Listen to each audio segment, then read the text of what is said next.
What up, everybody? It's Aaron Wolf. I'm super excited to tell you about a brand new project I'm doing called Drives and Good Vibes.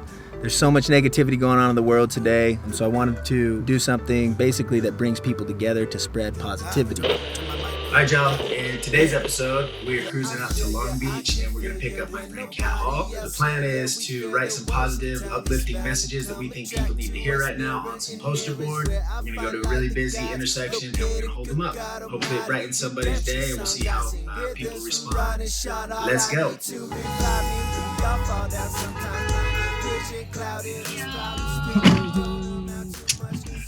Alrighty, what up, everybody?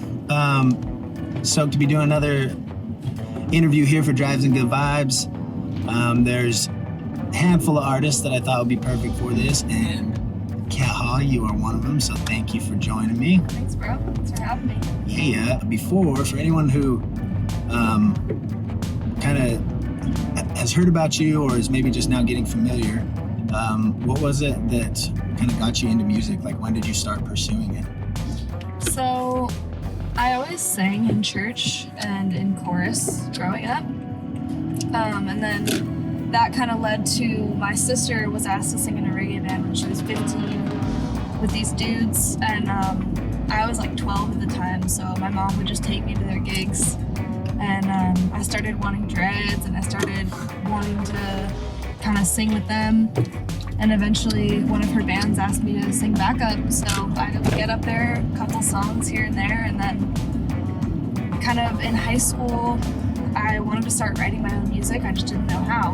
And so my dad had an old classical guitar sitting around, and I was like, well, I'd rather do this than the piano, so I'm just gonna learn how. So I got on YouTube, learned a few chords, and then just took the melodies that I was hearing in my head from singing and then put them into songs. And then my friend and I, Christina, we did the talent show. We won the talent show.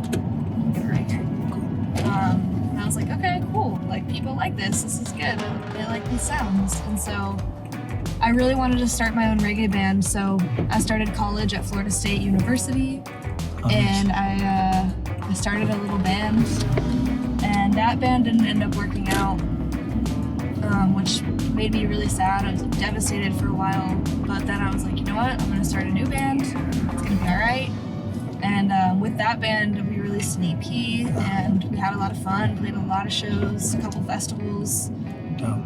And I just knew I needed to come out here next, so here I am. Was there a certain point that stands out to you where, because I know it kind of happens at different times for different artists, what was kind of a time where you saw that it was like clicking and starting to like pick up? Was there any moment that was kind of like a big one for you as far as like a big win? Yeah, we started getting asked to open for some reggae bands, which was really cool. Like, we got asked to open for Pacifier, and we saw that Stick Figure was coming to town, so we're like, can we just play? Like, we played for that, and then the Wailers came in town, we opened for them. Dope. Someone asked me to sign their chest. I made it. Exactly, we all know that's when you made it. Exactly, so Dope. just a couple moments. Cool. Was there anybody that like you met along the way that like kind of validated, or any like experience you can remember that really validated, like, okay, I'm on the right path, this shit's like moving now? Yeah, so when we opened for Stick Figure, I met Anya, who she does, what's it called? Anamorphous art. Oh, Have cool. you heard of them? I think so. It sounds familiar. They do live art at all different kinds of shows, and Dope. she was like, yeah, I had no idea that I would be here where I am, like on Stick Figure's tour bus. And I'm like, me neither. She's like, well, if you think about it, you manifested it. And she's like, we have the ability to manifest anything we want.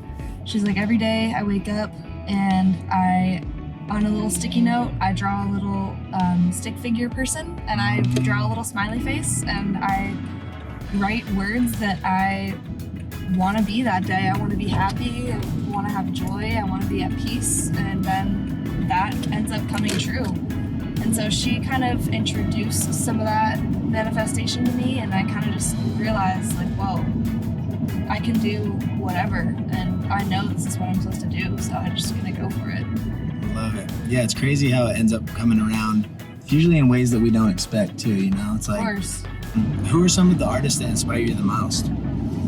Well, obviously female artists really inspire me because there's not a whole lot of them. So Hyrie inspires me a lot. John 9 also really inspires me.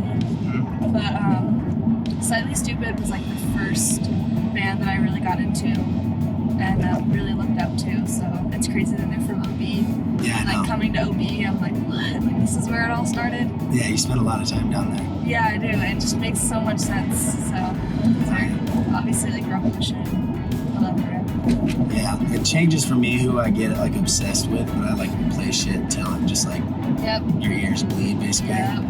What are some of the things that you do if you do wake up and you're having a day that sucks, or you just face adversity? Like, what are some things that you do in your own life that help you kind of get through? Well, I've noticed that meditation helps a lot.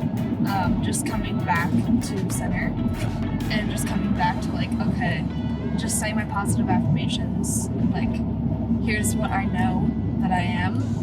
And I feel like once you put those things out there and you remind yourself of them, then you're like, oh wait, why was I even? I'm so grateful. I have so much. I live in so much abundance. And kind of just brings you back to, okay, I'm on the right track after all. Yeah, it's crazy. Whatever we focus on, we start feeling like. Yes. Sometimes randomly I'll get a DM that's like, hey, your song really influenced me. And I'm like, I need to screenshot all these and keep them somewhere. Yes. And I have a bunch of them screenshotted, so I need to go back, make a list of like, okay, this is why. Compile Here's them, the yeah. proof. Yeah, that's dope. What's something that has been, like, I know it's been a really tough year on everybody, but I also, on the whole idea of focusing on what you want, instead of the things that are wrong, what is something that you've seen as like a silver lining to all of this for you? Yeah, I mean, I feel like everyone is kind of noticing little good things that have come out of it, even though a lot of it has been not the best. But even for me, I know, like, I love playing with a band, but this whole thing has kind of made me like, all right, let me make my solo performance really, really good. So I've kind of just been working on my solo stuff and practicing to make sure that, if I don't have a band at some point, I'm still good. Yeah. And that also comes with like live streams. Like I've gotten more comfortable with doing that and kind of just, it's all about pivoting, just shifting how you're looking at things instead of being like, I don't have any gigs. Like someone commented on my thing the other day because Doa, she's like, I got a gig, and I'm like, good for you for getting gigs. And someone commented, it was like, make your own gigs. Damn. Right, that's all I need to be doing. Yeah. So that's just been like, just getting creative with it, just seeing new ways to look at it. Oh yeah, I think that it's when people are like forced to adapt, we do things that we never would have been able to do unless we had that pressure and that urgency. So that's kind of been a big thing for me, is just like, how can I keep things moving forward, even though this is the bad thing? Like, what can I do to make the most of this? That's something that definitely has saved me more times than it hasn't. Yeah, for sure. So yeah, I love it. You just released your EP, and what is it called? It's called Let Go. Cool. Can you tell us about that? Yeah, so some of those songs were finished in Florida, some of them were finished out here, and the way I see it is all of them are kind of just the lessons that I've learned so far, and they're not all my songs that I've made, but they're all the ones that kind of felt right to release together, and they're all kind of just about like trusting in the timing and letting go and not forcing anything. So, beautiful timing. That's a fan favorite. I know, people really like that one. Oh yeah. Well, dope. I'm excited to see you continue to grow. I know, like, every time that I check back and see what you're doing, you're always moving forward. And I definitely am thankful that you did this with me. So appreciate you being on. We will keep these coming. And everybody, if you do anything positive you want to share, definitely tag us in it if this inspires you to do something like that. And we will see you guys next time. Yeah, big up Aaron Wolf. Yeah. If you guys like this, make sure to like and subscribe. Go ahead and smash that button right down there. Peace.